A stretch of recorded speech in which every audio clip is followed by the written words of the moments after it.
आज प्रथम दिन फास्ट आज मंडी खोला आम जिले में कोरे जाइए से गोटे नुआ मंडी खोला ये जाजपुर निर्वाचन मंडल जो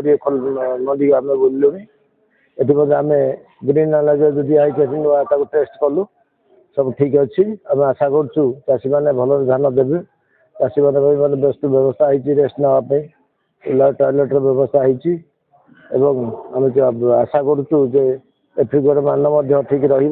चाषी मैंने इनपुट सब्सिडी सागर एमएसपी 2300 टका इनपुट सब्सिडी 800 टका भले पाइबे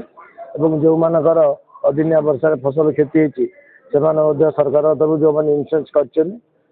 पैसा पाइबा संगे संगे 33% क्षति पूर्ण पाइबे जो मैंने इन्सुरेंस करना 33% खाली पाइबे इन्सुरेंस पैसा पाइबे